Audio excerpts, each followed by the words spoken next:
A thrilling day at Hong Kong's Ocean Park took a terrifying turn when a high-flying ride came to an abrupt stop, leaving 17 people dangling midair for nearly 2 hours. It was supposed to be an evening of adrenaline and laughter, but at around 6 p.m. on Sunday, the popular Twister ride in Ocean Park's Wong Chuk Hang theme park froze mid-motion. Its passengers left suspended high above the ground, some upside down. The dramatic scene quickly drew crowds, with onlookers capturing videos that have since flooded social media. Within minutes, firefighters and rescue teams rushed to the site. The first trapped rider was brought to safety at 7:38 p.m. By 8:07 p.m., every single one of the 17 people, including 9 men and 8 women, had been safely evacuated. No injuries, no medical treatment needed, just shaken nerves and a story they'll never forget. While the exact cause of the malfunction remains under investigation, Ocean Park says safety remains its top priority. For those who witnessed it, it was a night where a thrill ride became a test of patience, courage, and trust in those who rescue us when the unexpected happens.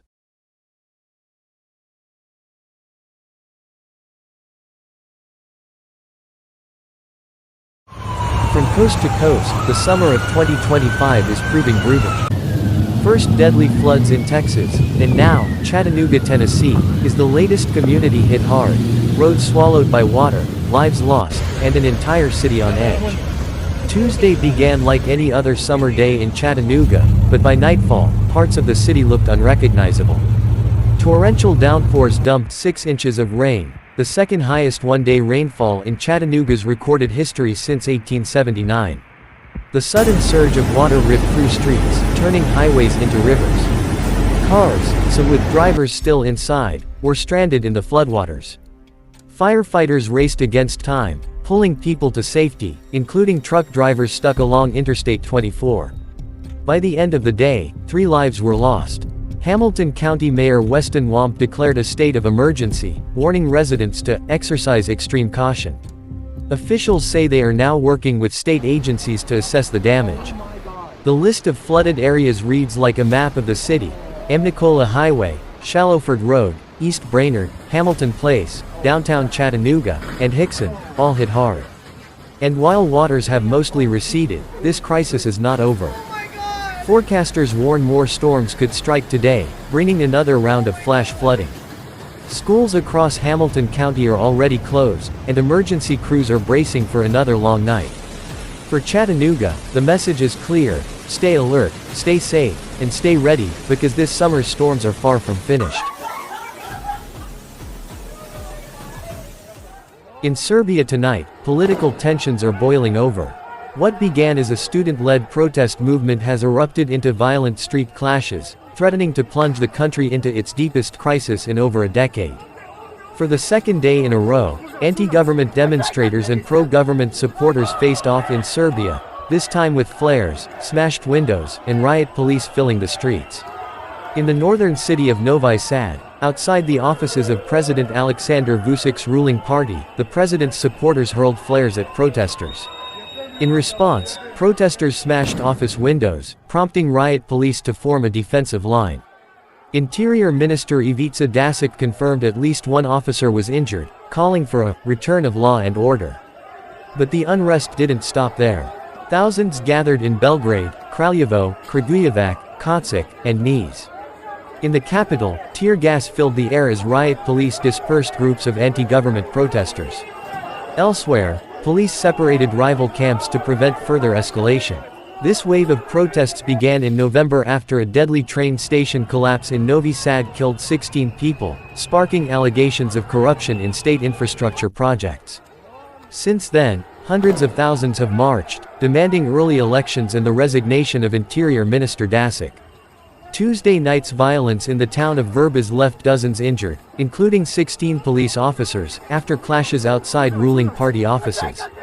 Protesters insist they were attacked first, while police and government officials claimed it was the other way around.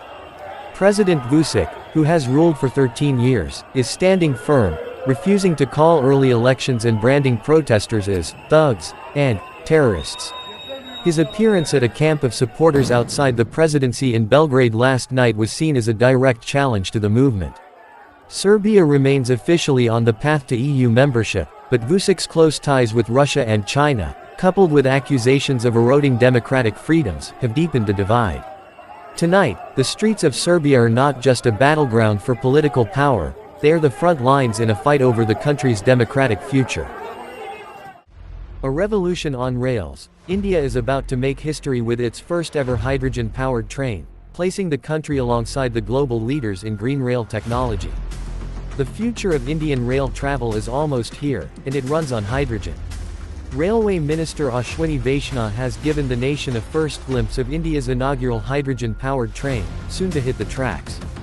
With this launch, India will join an elite group, Germany, France, Sweden, and China, pioneering trains powered by hydrogen fuel technology. The first service will run between Jind and Sonipat in Haryana, and it's not just any train, it will be the world's most powerful and longest hydrogen-powered train, capable of carrying 2,600 passengers in one go. Developed at Chennai's Integral Coach Factory, the 1,200 HP train has been designed to replace diesel units with clean hydrogen fuel cells. For the Haryana route, hydrogen will be supplied through a state-of-the-art 1 MW polymer electrolyte membrane electrolyzer in Jind. Under the Hydrogen for Heritage initiative, Indian Railways plans to roll out 35 such trains, each costing about 80 crore rupees, with another 70 crore rupees for heritage and hill route infrastructure. Vaishnaw calls it a step towards a future-ready and sustainable India, and for a country where the railways move millions daily, this could redefine what it means to travel clean. From steam to diesel, to electric, and now hydrogen, Indian Railways is writing the next chapter in the history of trains. In the heart of the capital, a disturbing video is igniting outrage, showing a Delhi policewoman slapping an animal rights activist inside a crowded bus, as protests erupt over the Supreme Court's stray dog removal order. The video, now spreading rapidly on social media, captures chaos inside a police bus in Delhi. Female protesters, detained during demonstrations, were seen packed into the vehicle. An argument breaks out between a woman activist and a female police officer. Seconds later, the officer delivers a sharp slap, then shoves the activist back. The activist tries to retaliate, but before the situation can spiral, other women inside the bus step in, pulling the two apart. These protests have been unfolding across the country, with Delhi at the epicenter, after the Supreme Court ordered the removal of stray dogs from Delhi NCR. Animal lovers and rights groups have condemned the order, calling it inhumane. Inside the bus, the tension is palpable, protesters shouting, police struggling to contain the crowd. But it's that single slap, caught on camera, that has sparked a storm online, raising questions about police conduct and the handling of peaceful protesters.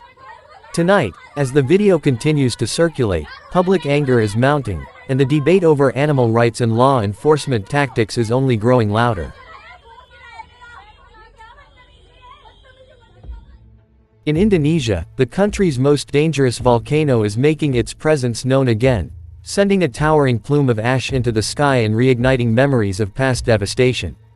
On Tuesday, Mount Merapi roared to life, blasting an ash column 1,600 meters above its summit.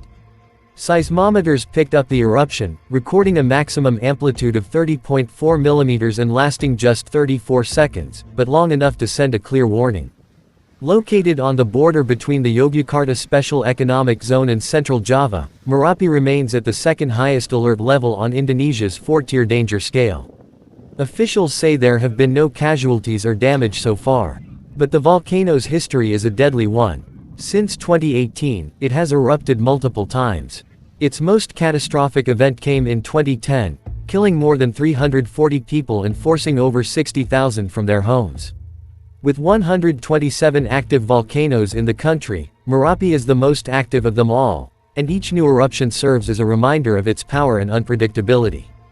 For now, authorities are closely monitoring the situation, urging residents and tourists alike to keep their distance, because on Mount Merapi, calm can change to chaos in seconds.